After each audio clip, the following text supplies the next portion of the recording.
We're diving into an intriguing question that has sparked debate among Christians for years.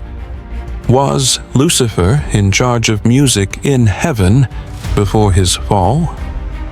This idea has been widely circulated in sermons, books, and online discussions. But does the Bible actually support this claim? In this video, we'll examine biblical passages, historical perspectives, and theological interpretations to uncover the truth. Lucifer in the Bible.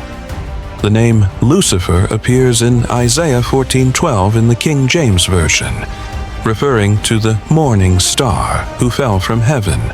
However, this passage primarily addresses the king of Babylon and uses poetic language to describe his downfall. Many theologians believe that Isaiah's passage also serves as a symbolic representation of Satan's rebellion and fall from grace. Another major reference to Lucifer's fall is found in Ezekiel 28:12-17, which describes the anointed cherub in Eden who was full of wisdom and beauty before being cast down due to pride.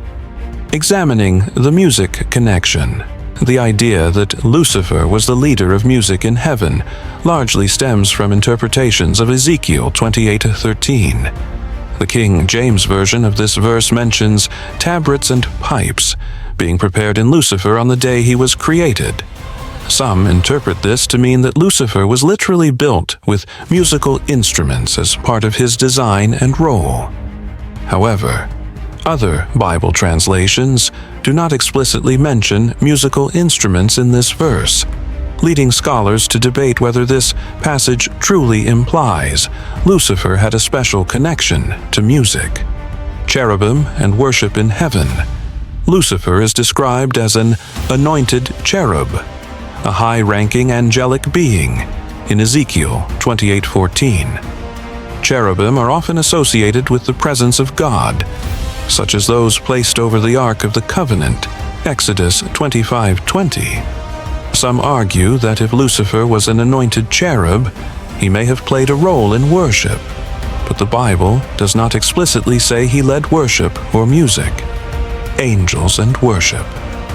The Bible does describe angels singing and praising God, such as in Job 38:7 and Revelation 5:11-12. However, no passage directly states that Lucifer was in charge of heavenly worship, or that he was the chief musician. Worship in heaven appears to be a collective activity involving many angels rather than being led by one specific being. Theological interpretations. Some theologians suggest that the belief in Lucifer as a worship leader may stem from extra-biblical traditions rather than direct scriptural evidence. This idea has been popularized by Christian teachings and books, but it is not a doctrine explicitly taught in the Bible. While Lucifer was indeed a powerful and beautiful being before his fall, there is no definitive proof that he was heaven's musical director. Misconceptions and Clarifications. It is important to differentiate between biblical truth and speculation based on interpretation. The Bible clearly states that Lucifer was prideful and sought to elevate himself above God, leading to his downfall, Isaiah 14:13-14. However, the Bible does not clearly assign him a role as the head of music in heaven. Conclusion. So, was Lucifer the leader of music in heaven?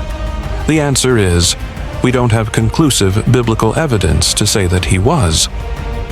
While some interpretations of Ezekiel 28:13 suggest a musical role, this is not a universally accepted view.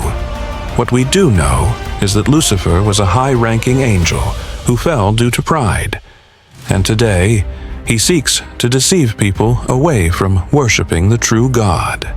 Thank you for watching. Be sure to like, comment, and subscribe for more biblical insights. God bless.